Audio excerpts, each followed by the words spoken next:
Me gustaría que a partir de este momento se desconectara de todo lo que le rodea. Se ponga cómodo e intente conectar con su verdadera esencia.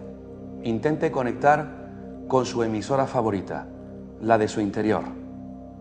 A partir de ahí, preste toda su atención con su mente totalmente abierta a este programa que va a comenzar. Para los que lo conocen ya saben de qué va. Para los que nos ven por primera vez, este será un lugar donde nos vamos a hacer muchas preguntas. Yo diría que las preguntas más importantes que se puede hacer un ser humano en la vida. ¿Quiénes somos? ¿De dónde venimos? ¿Hacia dónde vamos? ¿Existe vida más allá de la muerte? ¿Estamos solos en este inmenso universo? ¿Nos han visitado seres de otros planetas? ¿Qué enigmas encierra nuestro pasado? ¿Existen los fantasmas? ¿Las casas encantadas? ¿Tenemos que reescribir nuestra historia? ¿Quiénes fueron los primeros pobladores de este planeta? Preguntas y más preguntas. Siempre lo he dicho, el buen investigador no es el que más respuestas tiene, sino el que más y mejores preguntas se hace. Y nosotros nos vamos a hacer un buen número de ellas aquí en el programa. Como también vamos a dudar de todo, ustedes y nosotros, porque juntos aprenderemos a no creer en las verdades oficiales, a no creer en todo lo que nos cuentan los grandes medios de comunicación. Y juntos vamos a aprender una de las cosas más importantes, que hay que ser siempre humildes frente al misterio de la vida. Bienvenidos a una nueva temporada de Mis Enigmas Favoritos. Pues para hablar de este apasionante asunto de la figura de Jesús de Nazaret nos acompaña hoy un buen amigo de este programa, le hemos entrevistado ya en otra ocasión. Yo creo que es una autoridad en el tema, autor de prolíficos libros, 39, ahí es nada, catedrático de Filología Griega de la Universidad Complutense de Madrid, 41 años ejerciendo como profesor y autor de libros como los que tengo aquí en la mesa, unos cuantos nada más. Este me dice que es su favorito, ahora nos lo confirmará, de la editorial Trota, Guía para entender el Nuevo Testamento, su autor Antonio Piñero. De la editorial amiga EDAF tenemos este libro coescrito con Eugenio Gómez de Segura, La verdadera historia de la pasión, según la investigación y el estudio histórico. Lo vamos a presentar en otro programa también con Antonio Piñero. Este también fantástico, a mí personalmente me gusta mucho, Los cristianismos derrotados. ¿Cuál fue el pensamiento de los primeros cristianos heréticos y heterodoxos? Y por último este que nos ha traído el productor del programa, nuestro buen amigo José Manuel, Los Apocalipsis, 45 textos apocalípticos, apócrifos judíos, cristianos y gnósticos. Don Antonio Piñero, es un auténtico placer y privilegio de verdad que inaugures esta temporada número 13 del programa. Para mí también, y yo puedo decirte sinceramente que me siento emocionado de estar aquí y muy contento. La emoción y el encuentro de verdad que es mutuo, Antonio, gracias. Vamos a comenzar este asunto, toda una vida investigando, rastreando la vida de este apasionante personaje, ¿verdad? Sí, no solamente el personaje, sino aquello que determinó al personaje, es decir, el judaísmo anterior, el mundo del siglo I en Palestina y luego sus inmediatos seguidores, es decir, aquellos que puedo decir que recogen la herencia del personaje. En esta primera parte del programa, Antonio, me gustaría hablar del legado, del mensaje de Jesús. Hay preguntas básicas que nunca pasan de moda, que estoy seguro está en la mente de nuestros amigos telespectadores, y esta pregunta tengo que hacértela nuevamente. ¿Quién fue realmente Jesús de Nazaret? Hablo del personaje histórico. Yo te diría que quizás deberíamos decir, como me han dicho muchas veces en entrevistas por ahí, que nos formuláramos la pregunta todavía más sustancial, si existió o no realmente el personaje. Y yo quiero decirles a nuestros oyentes que estoy totalmente convencido, junto con el 99,9% de la investigación actual, ya sea independiente o no independiente, de confesiones, de que el personaje sí existió. Sí existió. Y además que es infinitamente difícil explicar el cristianismo si pensáramos que el personaje es un puro mito literario. Eso me queda claro. Pero lo que también me queda claro es que una cosa es que exista un personaje histórico, sobre todo desde hace 20 siglos, que no escribió nada, y otra cosa es cómo se transmitió, cómo lo interpretaron, cómo lo vieron sus sucesores. Así que una cosa es la existencia y otra la interpretación. aquella persona que niegue la existencia histórica de Jesús está faltando a la verdad, ¿podríamos decirlo así? Hombre, yo creo que si la niega absolutamente consciente, yo no diría que falta la verdad, yo no me atrevería a hacer un juicio de intenciones, pero sí le diría que no está perfectamente informado. Es decir, que no está al tanto de todos los argumentos que se han dado sobre la existencia del personaje. A mí me lo han preguntado tantas veces que una vez me decidí, junto con 13 más, a hacer un curso de la Complutense, de la Universidad Complutense, un curso de verano que tuvo mucho público, y sacamos un libro de las conferencias. ¿Existió Jesús realmente? E incluso llevé a 2 personas que dicen que no existió. Y yo creo que la opinión, salvo esas 2 personas y el conjunto del libro, fue sí existió, repito, sí existió. Pero otra cosa es cómo lo vieron después, cómo ha llegado hasta tu persona, cómo ha llegado 2000 años después. Yo creo que sobre la figura de Jesús de Nazaret, desde luego apasionante y que ha cambiado la vida de millones de personas, se han escrito miles de libros. Probablemente sea el personaje sobre el que más se ha escrito, pero ¿cuánto conocemos en realidad hoy en día, en pleno siglo XXI, de este personaje?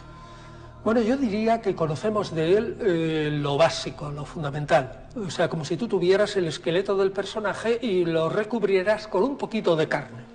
Nada más que eso. Ahora, también estoy convencido de que eso básico o fundamental sí nos sirve para situar al personaje dentro de Israel en el siglo I, dentro del Imperio Romano, dentro de lo que es la religión y la religiosidad judía de ese tiempo. Creo que conocemos suficiente como para catalogarlo dentro de la historia.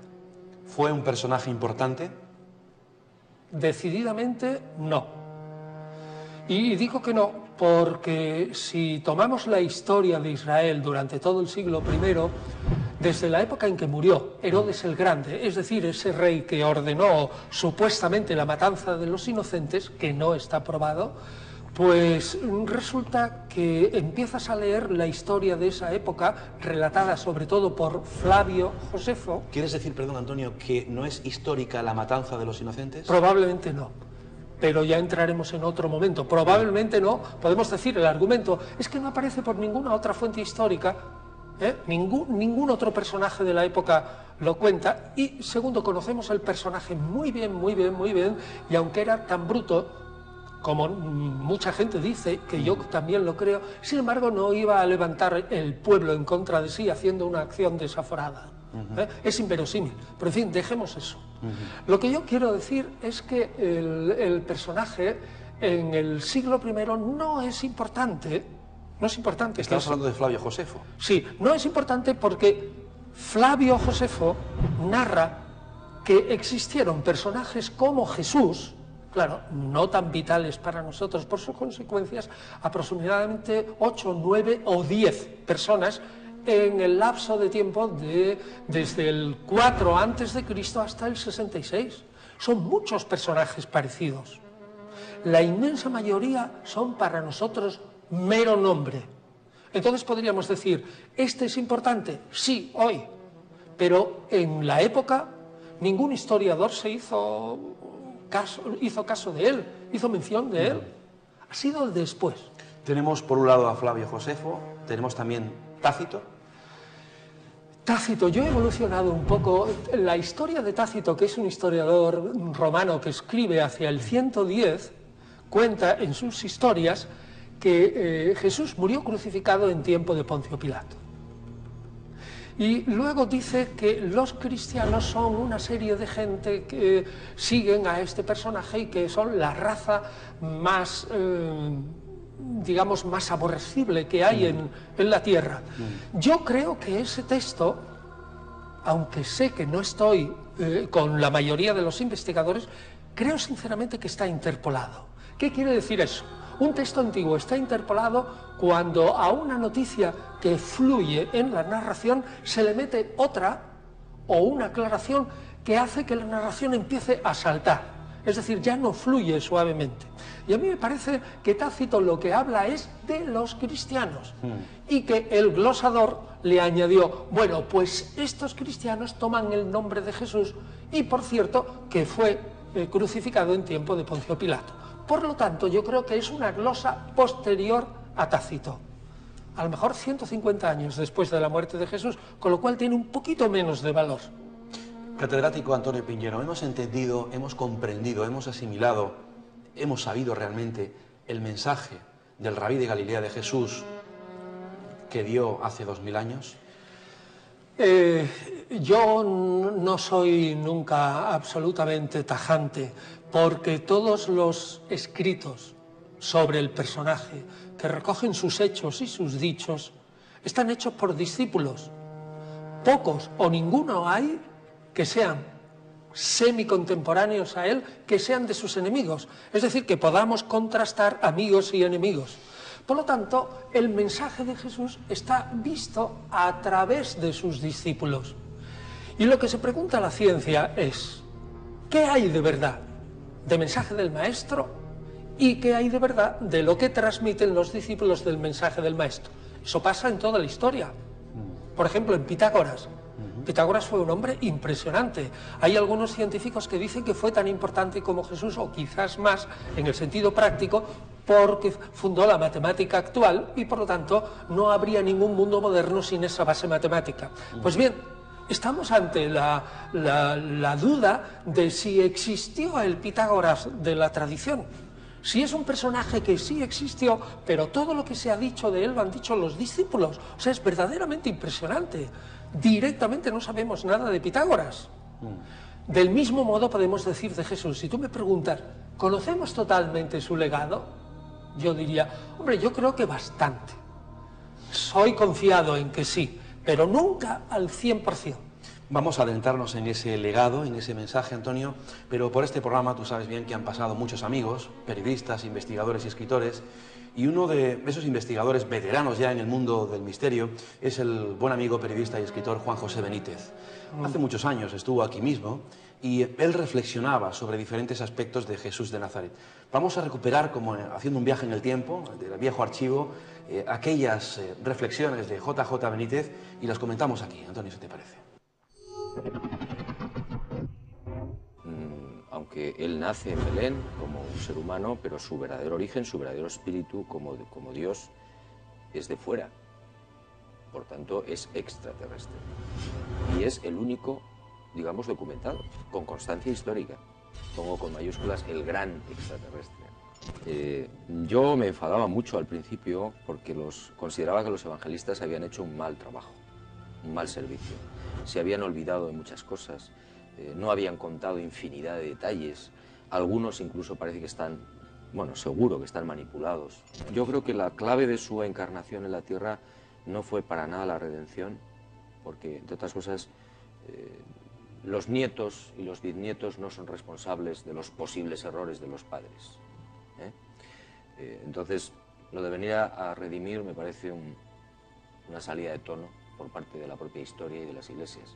Yo creo que Jesús vino a algo mucho más interesante para todos, que es a renovar la idea de un Dios que estaba perdida entre los propios judíos. Es decir, el Yahvé era un ser sanguinario que se había cargado, si uno lee el Antiguo Testamento con detenimiento, más de 300.000 personas, incluyendo niños. A mí ese Dios no me sirve. Y Jesús de Nazaret viene a decir otra cosa diferente. Dice, oiga, no, Dios es un Padre que a usted le regala la inmortalidad desde el momento que es imaginado por Él. Entonces, bueno, eso es lo que interesa, ese es el mensaje fundamental. Dios, que es un ser que no puedo comprender, lógicamente, porque es inmenso. Si es cierto, como yo lo imagino, no ha tenido niñez, ni madurez, ni vejez. Y ¿no será que a lo mejor Él crea los mundos, crea los universos, crea las criaturas para experimentar de alguna manera la niñez que no tuvo, la madurez que no tuvo, la vejez que nunca tendrá? Es una pregunta, es una hipótesis. Un mensaje de una brillantez, de una profundidad y de una generalidad y de una genialidad como el mensaje de Jesús de Nazaret es muy difícil de encontrar en las escuelas filosóficas griegas o de cualquier otro tipo. Hay partes en algunas de las escuelas de los epicúreos o de los otros, bueno, que sí están dentro del mensaje de Jesús, pero digamos que globalmente la profundidad del mensaje de Jesús de Nazaret yo no lo he encontrado, al menos. En cuanto a Pablo, pues sí creo que él fue el creador o uno de los impulsores de la Iglesia primitiva como actualmente lo entendemos, básicamente. Pero sobre todo digo que no pudo ser el creador de esa filosofía y de ese mensaje magnífico, entre otras razones porque se le veía el plumero. Y hay algunas de las epístolas del amigo Pablito que son para incendiarlo, sobre todo cuando se mete con las mujeres. Hay un párrafo en una de estas epístolas donde, a cuenta de otra historia, dice, bueno, vosotras las mujeres lo que tenéis que hacer es estar sometidas a los maridos y no hacer preguntas en la iglesia. Si queréis hacer preguntas, se las hacéis al marido en casa. Es decir, este es un pequeño ejemplo de la conducta, del pensamiento y de la filosofía escrito del amigo Pablito. Así no era Jesús de Nazaret. Jesús de Nazaret realmente existió históricamente. Fue un personaje real y además su mensaje yo no he encontrado globalmente otro mensaje en ningún tipo de filosofía clásica en absoluto. He encontrado algunos trocitos, algunos destellos. Escuchábamos la contundencia, ¿no?, en estas reflexiones de Juan José Benítez, que lleva muchos años también persiguiendo y rastreando la figura del maestro. ¿Alguna reflexión sobre estas opiniones, Antonio?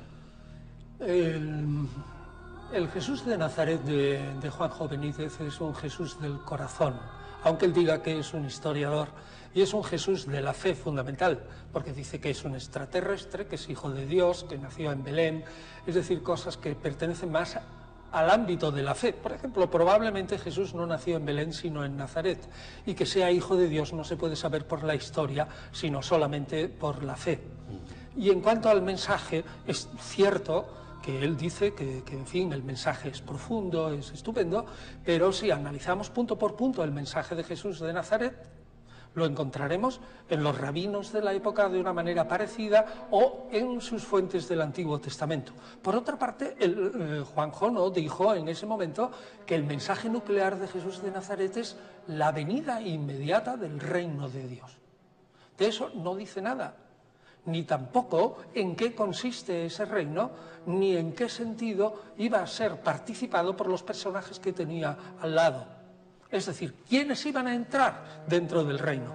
Por lo tanto, yo diría que Juanjo Benítez se construye también un Jesús, como decía antes, del corazón, que puede parecer muy bello, pero que a mi parecer dista bastante, a pesar de que tenga razón, de que corrige, por ejemplo, la imagen del Dios terrible del Antiguo Testamento, Yahvé, etcétera. ¿no? Eso sí, pero tampoco lo niega. Aparte que Jesús no solo salva, o no solo viene a decir que este Dios es muy bueno. Hay un montón de frases en los evangelios en que ese Jesús condena de una manera tajante. Jesús salva y Jesús condena al que no le oye, y además dice que todo el peso de Dios caerá sobre él. En una palabra, yo diría, Juanjo Benítez, pues dice medias verdades, o decía medias verdades, no sé lo que pensará ahora. Antonio, ¿es cierto que Pablo de Tarso fue el ideólogo del cristianismo? En cuanto a que fue uno, o quizás el principal ideólogo del cristianismo que luego resultó vencedor. Antes hablabas de cristianismos derrotados. Sí. Hay otros cristianismos que tienen otros ideólogos, como por ejemplo Santiago, el llamado hermano del Señor, es el ideólogo fundamental, junto con Pedro, de otro tipo de cristianismo. ¿Me hablas de Santiago el Mayor, el hijo del Zebedeo? No, Santiago, el hermano del Señor, que no pertenece a los 12, Vale. el que fue jefe de la iglesia de Jerusalén, que junto con Juan, ese sí, hijo del Zebedeo, y con Pedro, Sí. Cefas, ¿no?, son los que dominan, digamos, la iglesia de Jerusalén, que irradia un Jesús que es muy, muy judío, o judío-cristiano, interpretado de alguna manera. Pablo no es el ideólogo de esa corriente.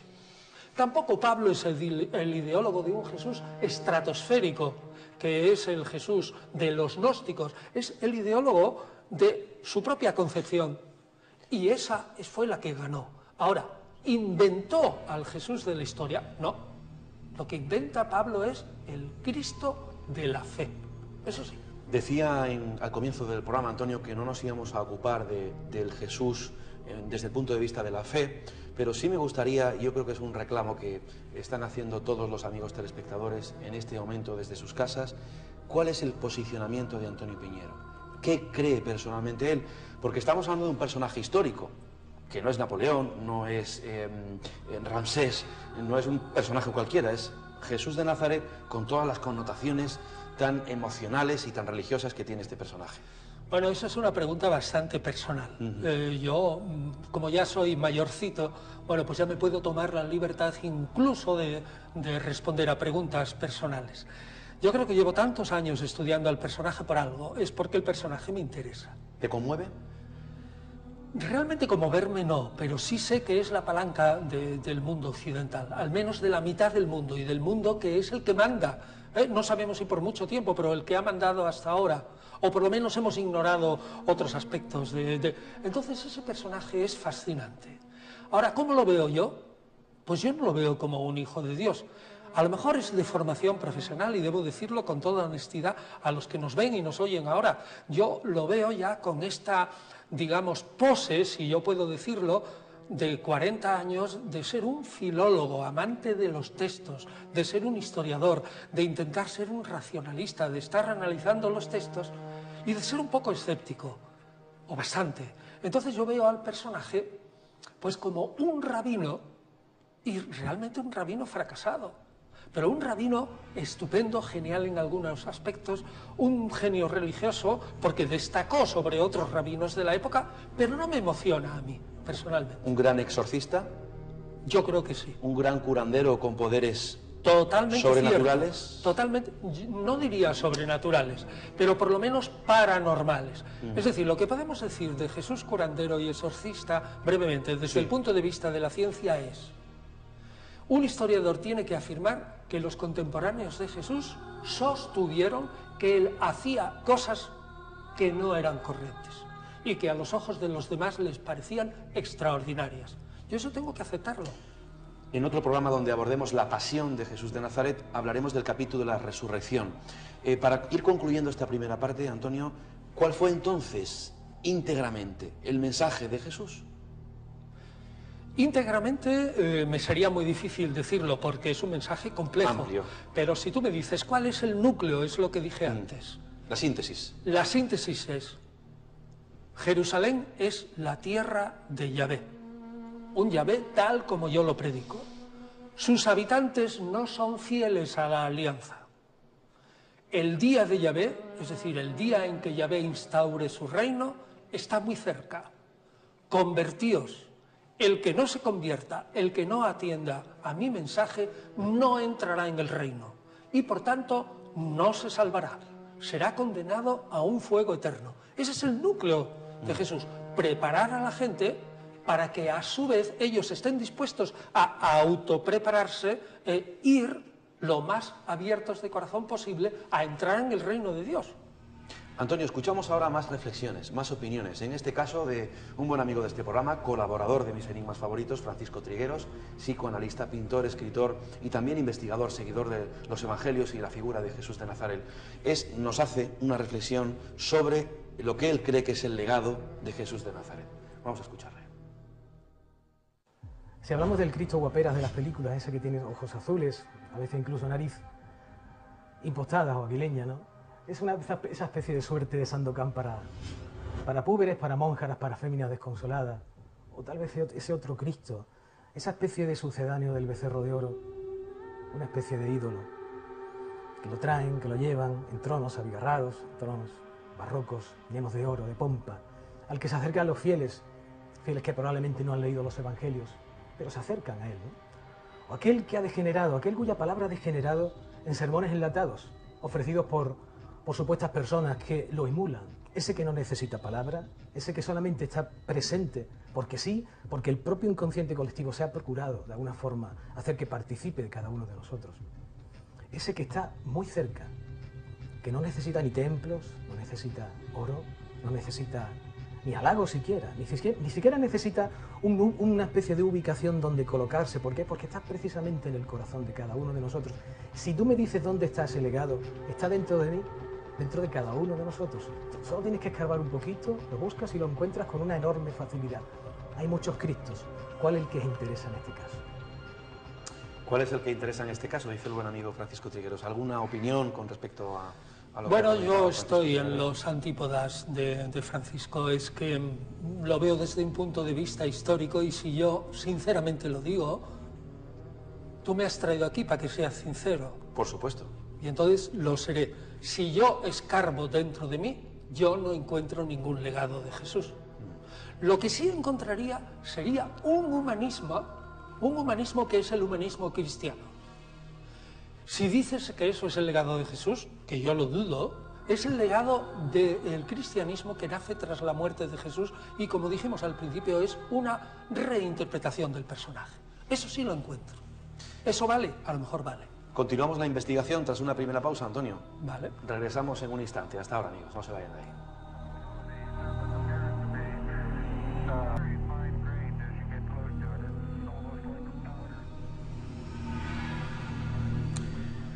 Comenzamos la segunda parte del programa, los segundos 25 minutos. Nos acompaña hoy Antonio Piñero, catedrático de Filología Griega de la Universidad Complutense de Madrid, escritor de prolíficos libros e investigador durante prácticamente toda su vida de la figura de Jesús y de todo su contexto.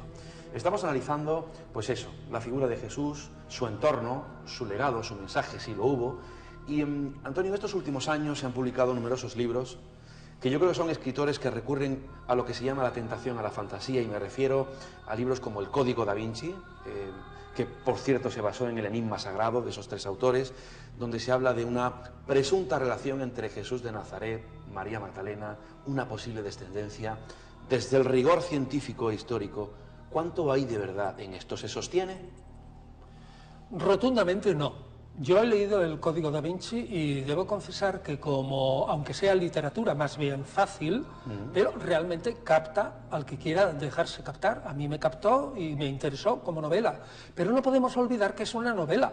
Por ejemplo, la gente de Sevilla sabe perfectamente que el señor Dan Brown se inventó una Sevilla, aunque había vivido allí, que no reconocía a ningún sevillano. ¿Cierto? Eso es totalmente cierto. Pues lo mismo digo, lo mismo que se inventó una Sevilla que no reconocía ningún sevillano, se ha inventado un Jesús que no reconoce ningún historiador serio que haya intentado penetrar en el personaje. Así, no, por ejemplo, lo que tú dices de María Magdalena. Me estaba acordando, corrígeme si me equivoco, profesor, que en el Evangelio de Felipe se dice en él que Jesús besa en la boca a María Magdalena. Esto era una costumbre en aquella época, esto fue así, y que quizá estos escritores, con esta tentación a la fantasía, han querido ver ahí ese episodio y decir, bueno, han establecido ya la relación marital, ¿no?, entre los dos. Realmente ese es el texto básico junto con otro pasaje del Evangelio de Felipe que dice 3 eran las mujeres que acompañaban a Jesús, su madre, Salomé y María Magdalena. Y María Magdalena es su compañera y su hermana. Ese también es otro texto básico que ha valido porque la palabra compañera en copto, es decir, en la lengua de los faraones, pero digamos evolucionada hasta unos 3-4 siglos después de la muerte de Jesús, la palabra jotre en copto, que es lo que dice el manuscrito, significa compañera, y compañera de mesa y de cama. Ahora bien, todo el conjunto del Evangelio de Felipe, que yo lo he estudiado muchísimo y que lo he editado y que he promovido muchos estudios a este propósito, dicen claramente que ha de entenderse toda esa palabra de compañera e incluso la besó en la boca de una manera radicalmente espiritual y simbólica. Radicalmente espiritual y simbólica. ¿Por qué? Pues porque el mismo Evangelio de Felipe dice que todos los gnósticos conciben por la oreja.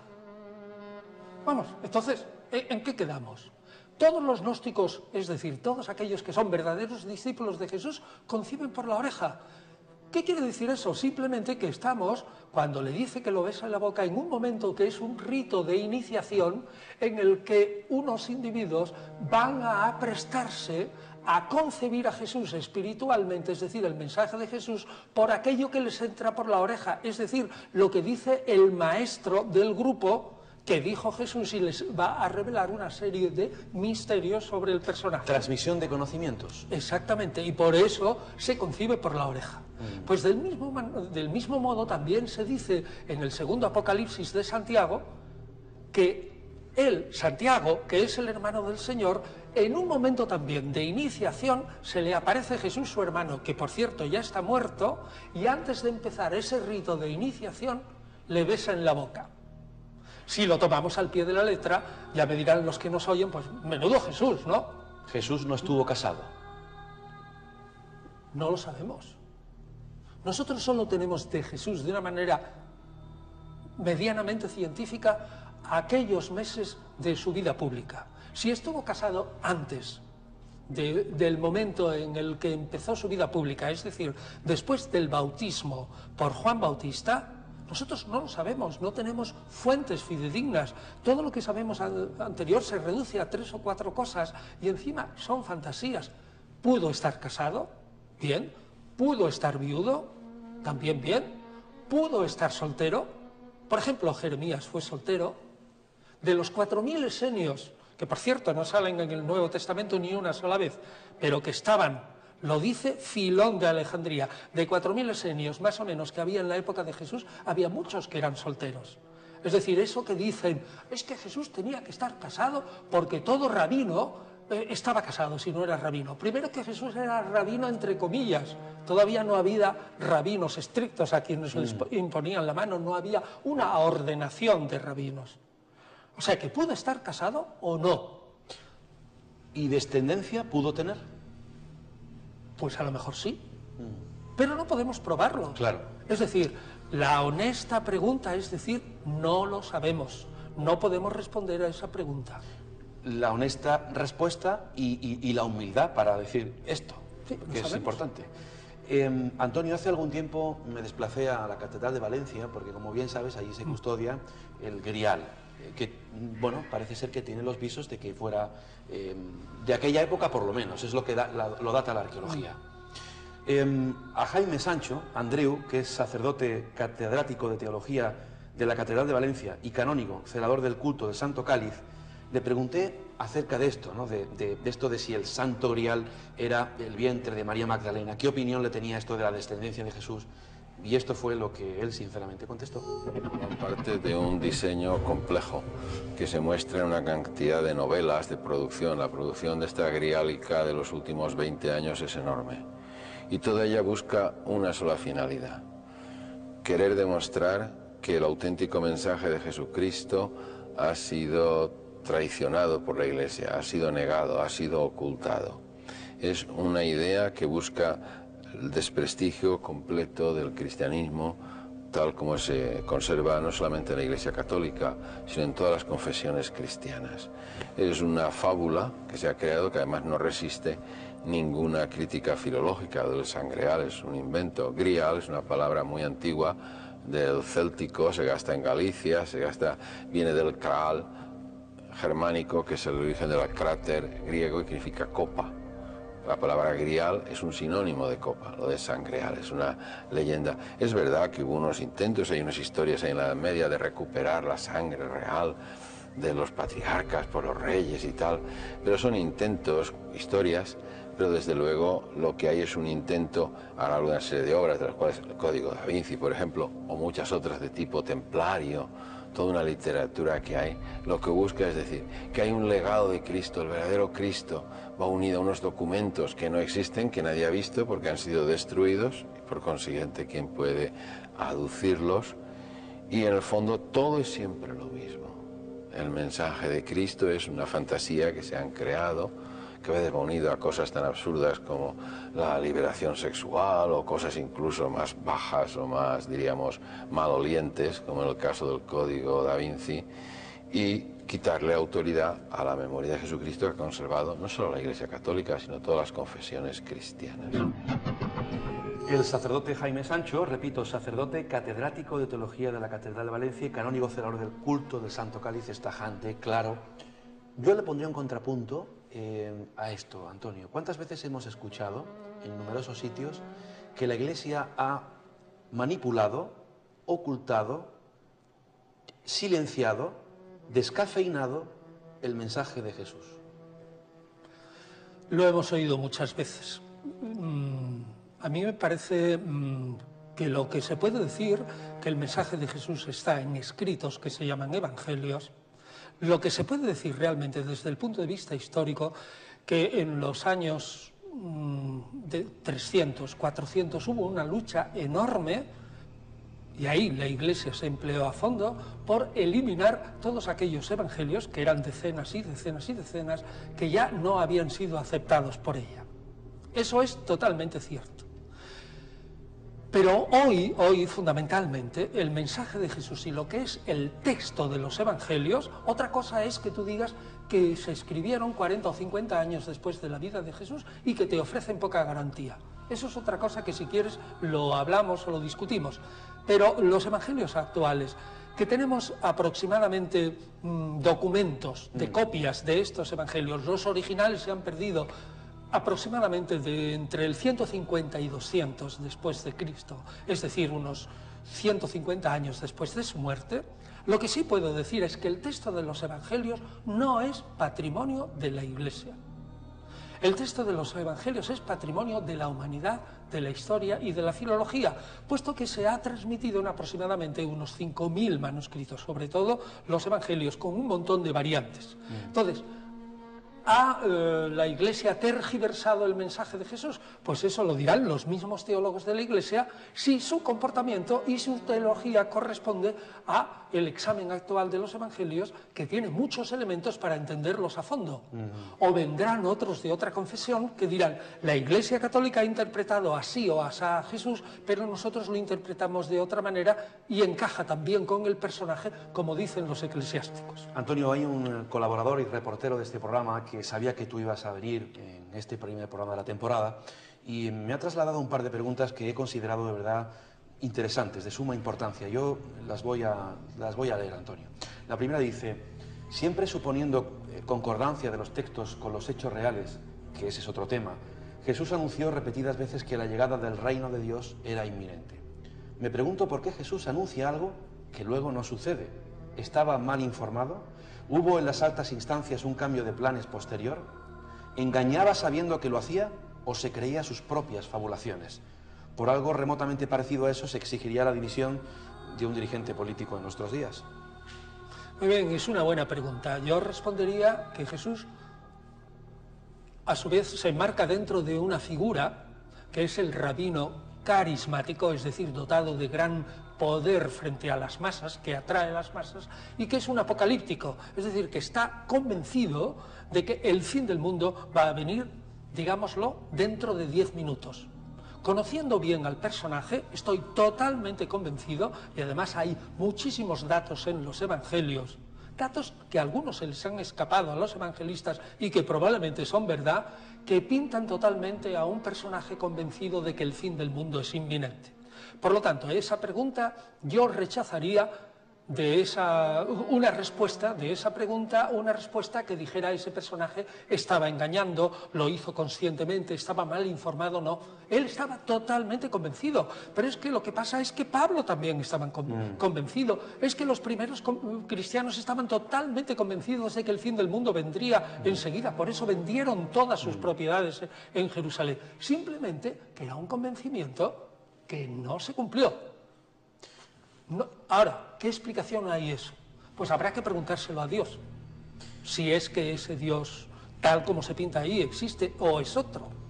José Rafael Gómez pregunta nuevamente, ¿hasta qué punto es importante en la doctrina de Jesús su anuncio de la inminencia del reino de Dios en la tierra?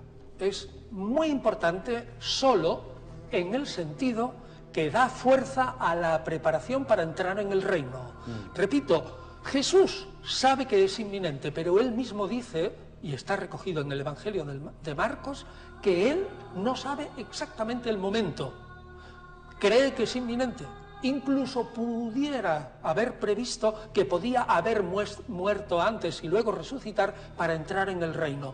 La inminencia no es nada más que un motivo para impeler a la gente a que se convirtiera, a que entrara en el reino, a que hiciera todo lo posible por ser un miembro honesto de la alianza con Dios ya desde Abraham y entrar dentro. Ese sí que es el núcleo del mensaje, no cuando viene.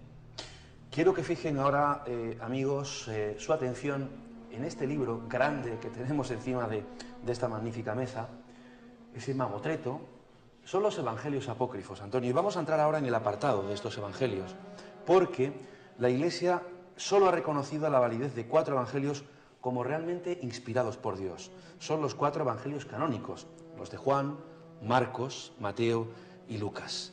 Para introducirnos en este asunto, vemos un pequeño reportaje. Los evangelios apócrifos. ¿Dónde fueron encontrados? ¿Qué son estos evangelios? ¿Qué dicen?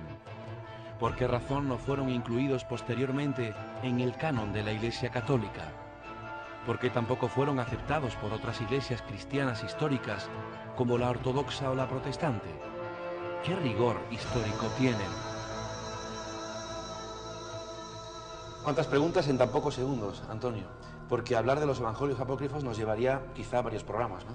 Lo que yo diría es que yo conozco muy bien al que fue el autor de ese libro, José María Caideda, que fue un buen amigo, pero un tanto fantasioso. Ajá. Debo decir, aunque sea arrimando el ascua a mi sardina, Sí. que la única persona que yo sepa que ha editado todos los evangelios que tenemos, que son aproximadamente 82, soy yo.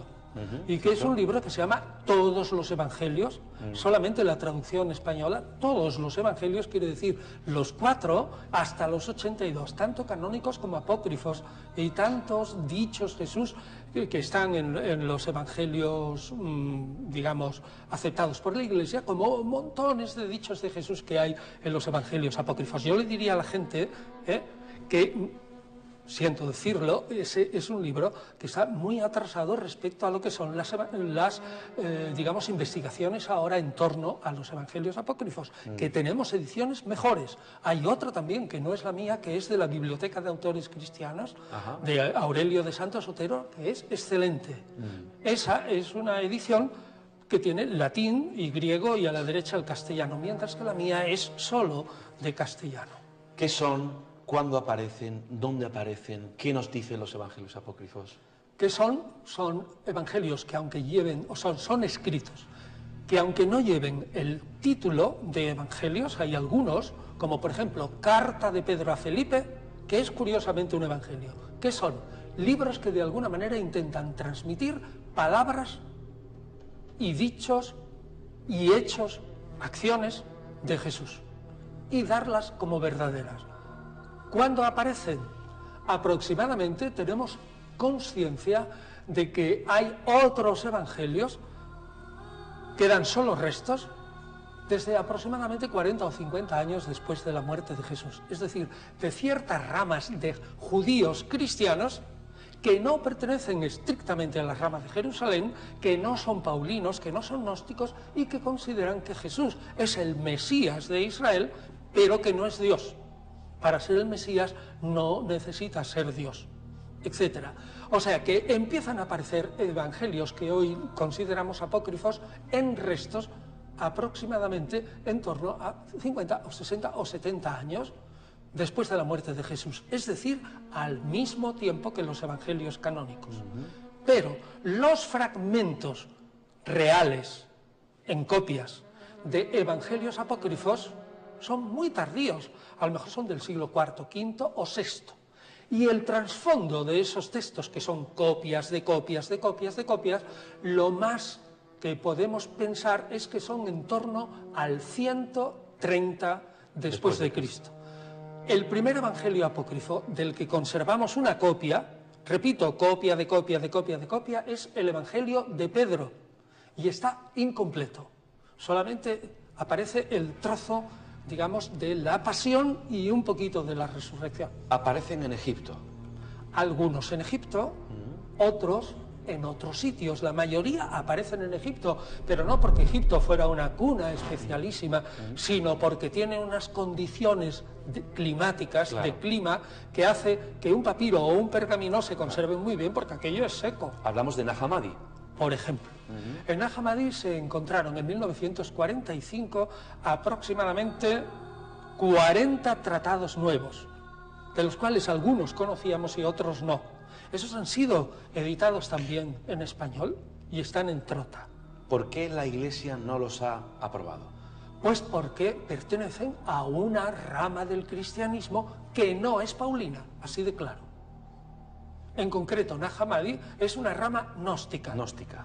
Es una rama que interpreta a Jesús y a todo el judaísmo anterior. La secta de los gnósticos. Sí, interpreta a Jesús no solamente con unos ojos iluminados a través del estudio del Nuevo Testamento o del Antiguo, sino a través de las doctrinas de Platón.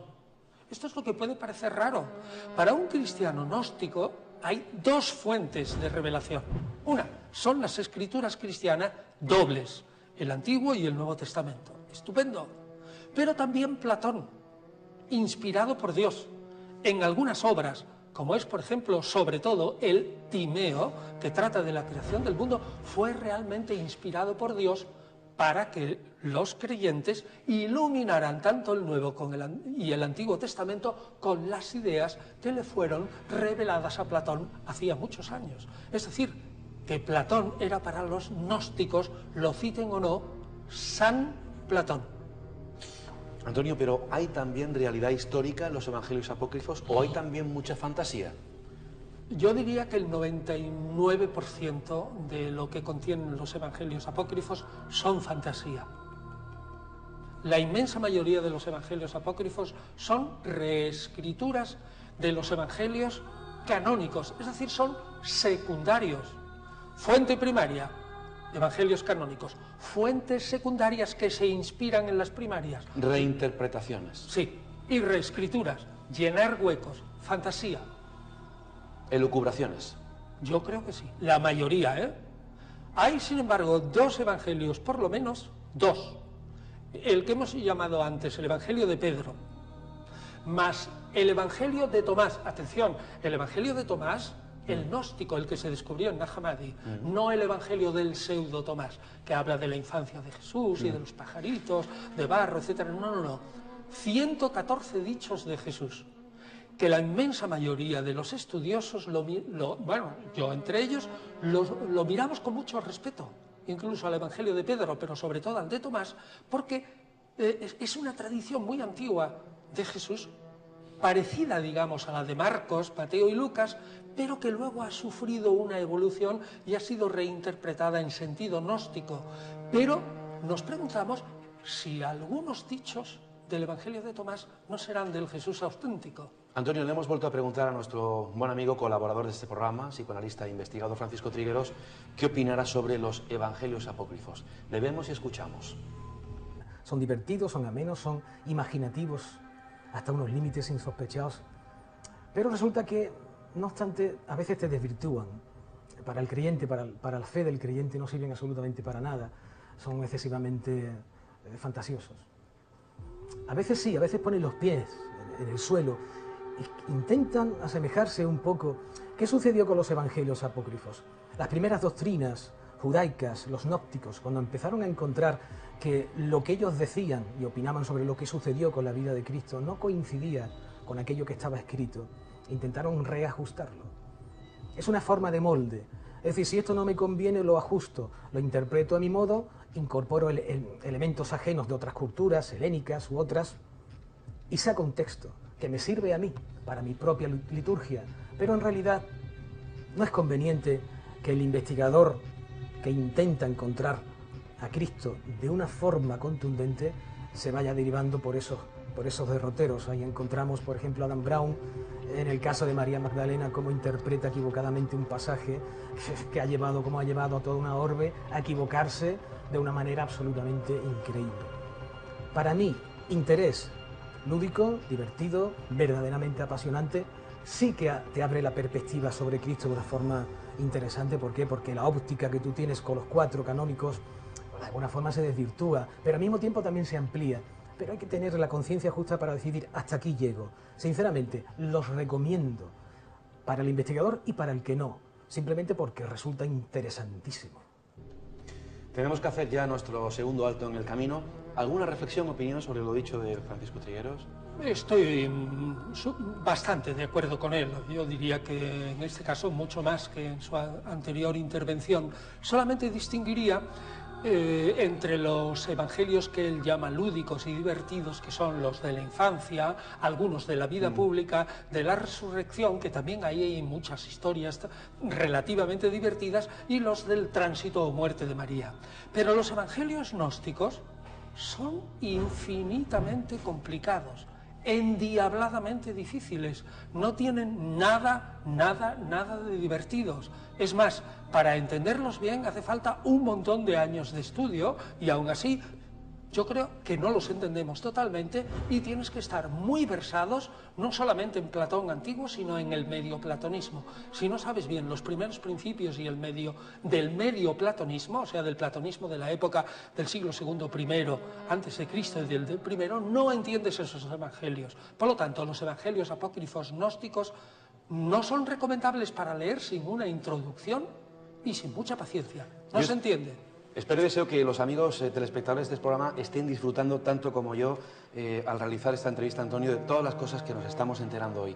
Vamos a continuar en ya la tercera y última parte del programa con los evangelios apócrifos y nos vamos a adentrar en ese evangelio apócrifo también de Judas. ¿De acuerdo, Antonio? Será dentro de unos minutos. Hasta ahora, amigos.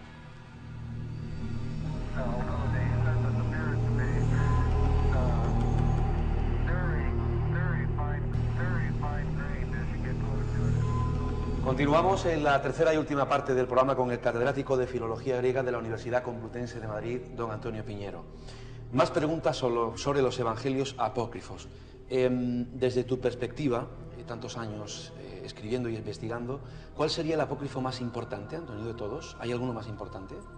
Para mí, lo he dicho antes, es el Evangelio de Mateo, sin duda alguna, porque transmite, como decía, probablemente una tradición que puede remontarse a Jesús. En cada caso hay que estudiarlo. ¿Crees que la Iglesia en un futuro, no sé si próximo, cercano o lejano, puede admitir alguno de estos evangelios apócrifos? No, rotundamente no, porque el canon es un hecho histórico y la historia no puede rehacerse. Aparte que la Iglesia cristiana podría reunirse, pero fíjate, la Iglesia cristiana son protestantes, ortodoxos, hay 500 denominaciones. A mí me parece fácticamente, de hecho, imposible de que se pongan todos de acuerdo para admitir en un canon que hoy todos hemos consensuado, digamos, por tradición. ¿Cómo vamos a ponernos de acuerdo? Puede admitirlo una Iglesia, pero los demás probablemente lo rechazarían. Así que el canon es inamovible. ¿Los evangelios apócrifos, Antonio, ejercieron una gran influencia sobre el pensamiento católico? No, rotundamente no. Ni siquiera los evangelios gnósticos. Sí el trasfondo de los evangelios gnósticos. Es decir, lo que es el medioplatonismo, el platonismo medio, es decir, la manera de interpretar los primeros principios de este universo, la manera de interpretar los primeros principios del cristianismo, la Trinidad, la Constitución, la naturaleza de Jesús, si es persona o no es persona, en qué sentido son diferentes, etc. Para eso sí que ejerció una gran influencia el mismo trasfondo filosófico que está detrás de algunos evangelios apócrifos, pero no los evangelios apócrifos en sí, sino el trasfondo platónico. Hay un personaje en la historia de Jesús que ha sido desterrado al olvido. Hablamos de Judas Iscariote. ¿Ha sido la historia justa con él, Antonio? Probablemente no, sobre todo viendo lo que es la historia desde el punto de vista greco-romano. La antigüedad solo nos ha transmitido aproximadamente 127 casos de suicidio. No más, 127, son muy pocos. Y no hay ni una sola excepción que el crimen cometido, que se acepta, no esté lavado por el hecho de que aquella persona que se suicida comete la autodestrucción para pagar por el daño cometido. Es decir, de alguna manera el suicida histórico es rehabilitado. Repito, se acepta que lo que hizo está mal y se le juzga mal por eso, pero por lo menos se rehabilita su figura. Sin embargo, no es así en los evangelios y no es así en el mundo semita. Ahí es distinto, el que es suicida, malvado para siempre. Hay muchas preguntas que todos nos hemos hecho alguna vez en la vida, sobre todo aquellas personas que se han aproximado a la vida de Jesús y toda su historia. ¿Fue Judas un traidor? ¿Fue Judas un héroe? ¿Fue el mejor amigo de Jesús? He recuperado un artículo de internet, el Evangelio Apócrifo Gnóstico de Judas, y hay bueno, titulares como, por ejemplo, manipulación histórica y sensacionalismo barato de National Geographic, una operación pura de marketing. El llamado Evangelio de Judas no es más que otra farsa delirante de unos herejes de lo más disparatado que había en aquel entonces, los gnósticos. ¿Qué creen ustedes que hay en el Evangelio de Judas? Corrígeme si me equivoco, Antonio, fue en el año 1978 cuando también en Nag Hammadi. No. ¿Dónde fue? No. Nosotros conocemos el Evangelio de Judas y un pequeño trocito, un resumen de Ireneo, sí, en torno al 180 después de Cristo. Sí. En 1978 se supo que andaba por ahí, eso, pero no es de Nag Hammadi. Es decir, el estilo del manuscrito y la letra debe ser cercano, pero el papel y la tinta y todo eso no ha salido del mismo scriptorium del que proceden los otros manuscritos. Podemos decir que es del siglo IV, la copia, la traducción, y que el trasfondo del Evangelio de Judas es probablemente del 150. En eso es muy parecido a Nag Hammadi, pero casi seguro no salió del mismo taller. Ahora, eso no importa, ¿eh? ¿Cuál es la traducción, la transcripción de este Evangelio de Judas? Vamos a conocerlo. En el año 2006, la organización National Geographic Society hizo público su trabajo de restauración y traducción de este manuscrito. En el texto se hace una valoración positiva de la figura del apóstol Judas Iscariote, que en los 4 evangelios canónicos es considerado como traidor a Jesús.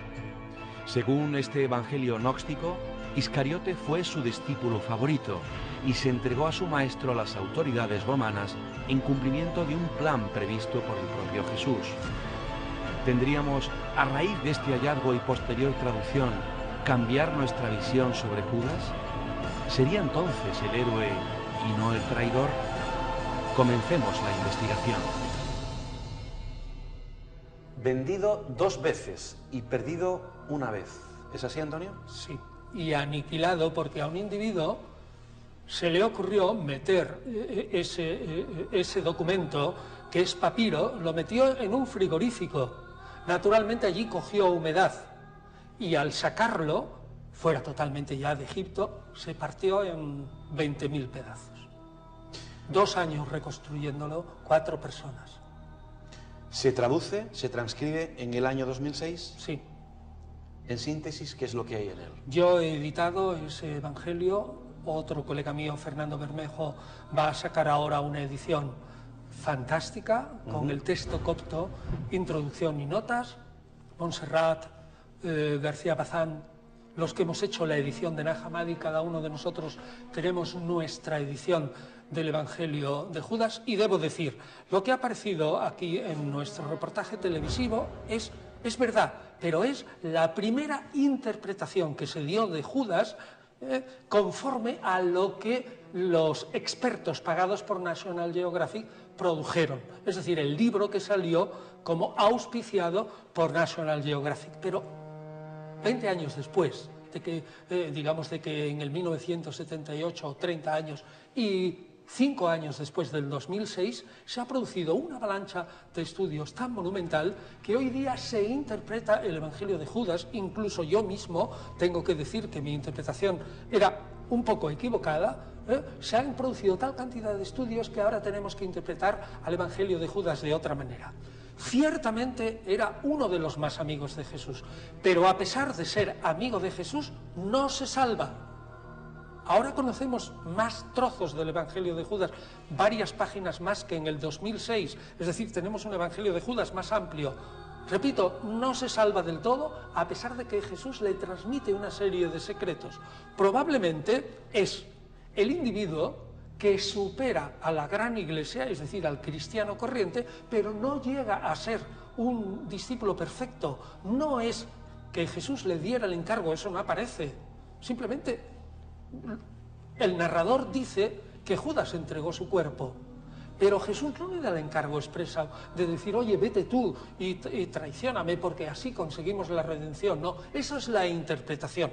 Probablemente, y digo eso, repito, probablemente otra vez, lo que dice el Evangelio de Judas de verdad es que Judas sacrificó el cuerpo de Cristo y por lo tanto sigue la línea de los sacrificadores.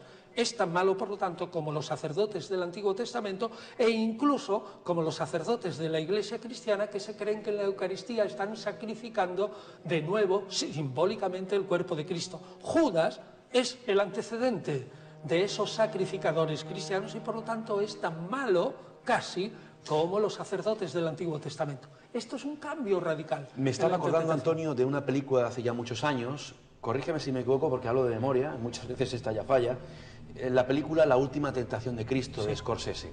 De hecho, hubo escenas de esa película que se censuraron en numerosos países. En esa película, antes de la aparición y traducción del Evangelio de Judas, el guionista de la película y el director plantean la idea de que Judas es el mejor amigo de Jesús y que Jesús, para cumplir su destino, que él ya conocía, le pide a Judas que lo entregue. Sí, es verdad.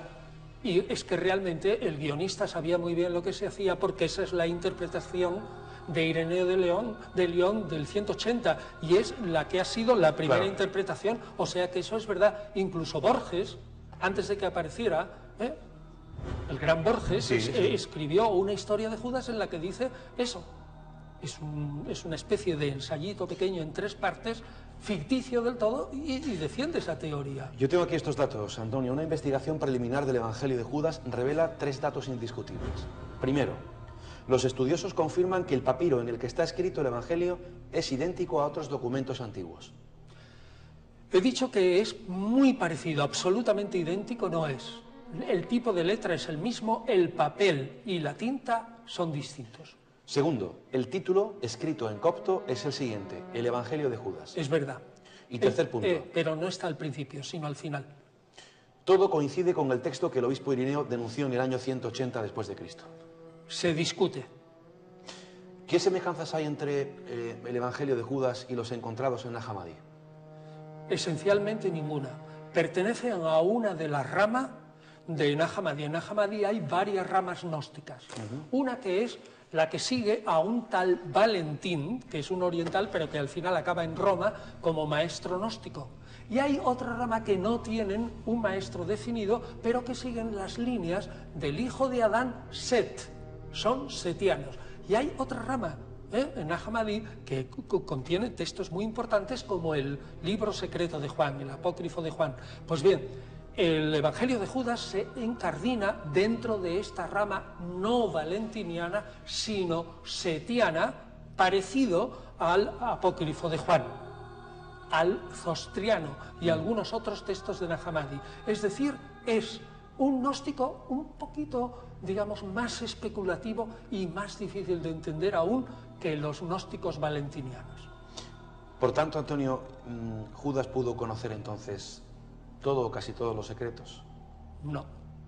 Este Evangelio de Judas se escribe aproximadamente 120 años después de la muerte de Jesús.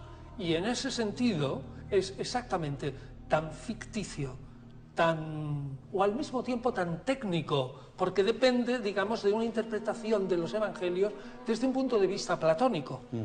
Tan técnico, tan ficticio y tan imaginativo como todos los otros evangelios gnósticos. Y por lo tanto, eso sí que lo digo claramente, el Evangelio de Judas no es una fuente histórica ni para conocer a Jesús ni a Judas.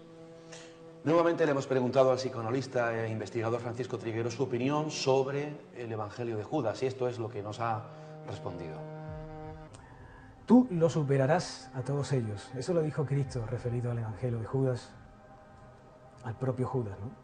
Como apóstol, o como seguidor, o como responsable de, entre comillas, la grandeza en lo que se ha convertido Cristo, o la injuria colectiva a la que se sometió. Lo cierto es que el Evangelio de Judas, aunque evidentemente sabemos que no es Judas quien lo escribió, en cierto modo hace justicia a su nombre. ¿Qué sucede?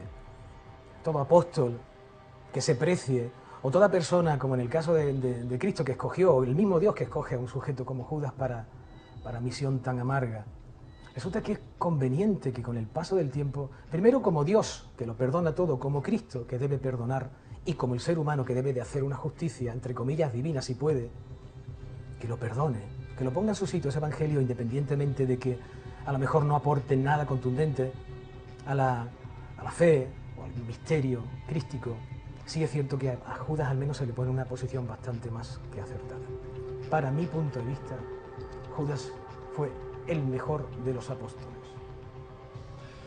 Bueno, lo que yo tengo que decir que parte es verdad y que corresponde sobre todo a la primera interpretación del 2006, que ahora ha sido ampliamente discutida, debatida e incluso develada por el resto de los estudiosos. Es decir, esa primera interpretación está hoy prácticamente retirada. Eso es lo que corresponde ahí. Entonces, hoy día lo que se cree, ¿qué es lo que se piensa hoy? ¿Qué opina hoy la ciencia filológica y la interpretación?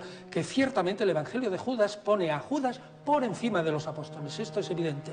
La frase que ha dicho nuestro amigo es ciertamente verdad. Tú superarás a ellos, pero sin llegar a salvarte. Pero justamente después de esa frase le dice, y tú serás el 13º demonio. 13º. Y además demonio. No espíritu, no pneuma, sino daimon, demonio. Ahí hay una situación ambivalente y con toda claridad ahora se piensa que cuando viene una nube y parece que Judas, como se pensaba antes, se mete dentro de la nube y se salva, lo que se opina hoy que quien se mete en la nube es Jesús y que Judas queda fuera y no llega a la vida. Está un poquito más alto, pero no llega hasta arriba.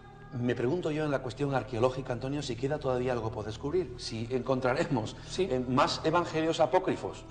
No, yo diría que lo que queda por descubrir sería fantástico, alguna copia de ese llamado quinto evangelio, reconstruido por los científicos y que se llama la fuente Q. Es decir, una colección de la que no hay ni una sola copia de dichos de Jesús, con muy pocas historias, la de las tentaciones y la del centurión, que se reconstruye, fíjate, te lo digo despacio, que se reconstruye en aquellos pasajes de Mateo y de Lucas que son muy parecidos entre sí, casi al pie de la letra, y que no están copiados de Marcos. Es decir, se parecen tanto que tienen que tener una fuente escrita, no puede ser tradición oral. Hay concomitancias verbales, están copiando de una fuente. A esa fuente le llamamos fuente. Quelle en alemán significa fuente. No es Marcos, es otra. Ojalá apareciera un manuscrito de esa fuente. Eso sería fantástico. Has mencionado a Lucas, que por cierto fue un gran historiador, ¿no?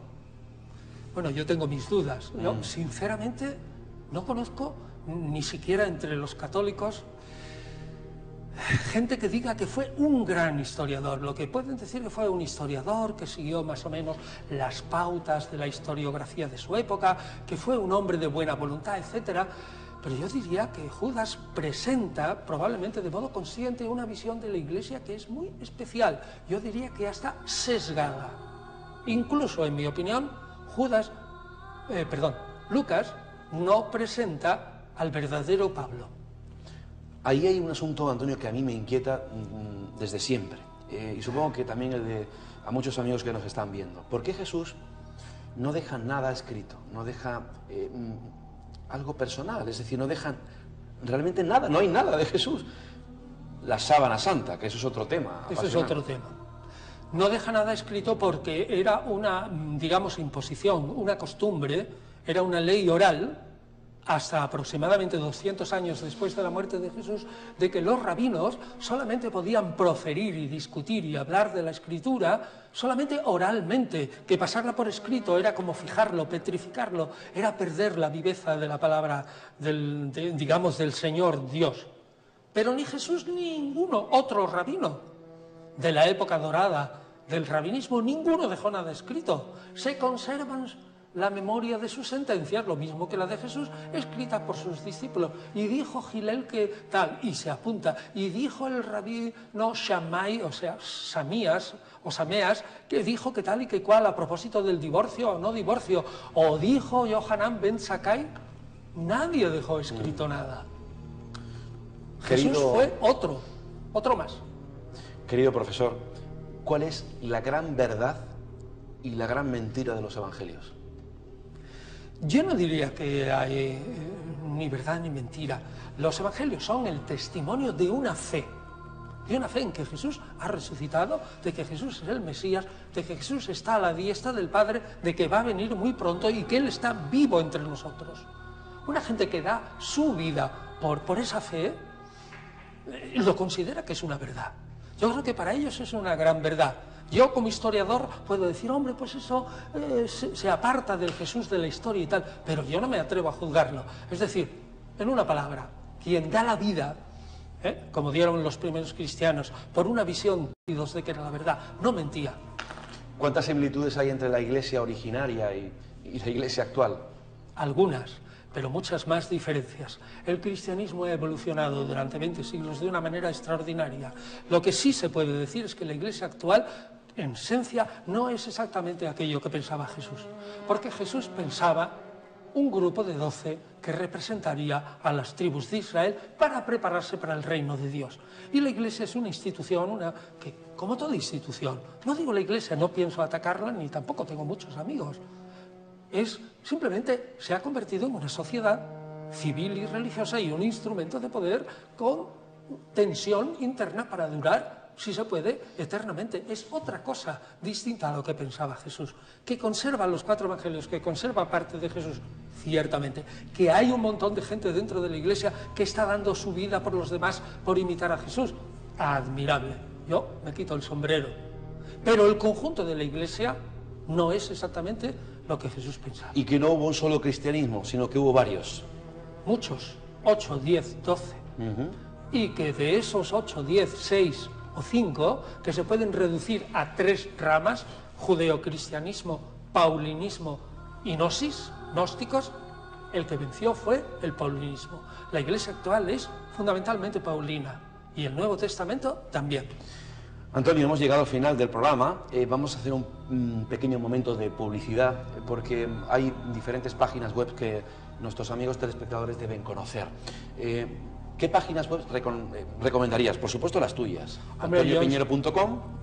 Bien, esa es mi página web, pero ahí están sobre todo mis libros. Yo iría a esas lecciones universitarias que imparto cada día en Cristianismo e Historia, Cristianismo e Historia y el blog de Antonio Piñero. Ahí estoy diariamente estudiando el Jesús histórico. Más de 2.000 visitas.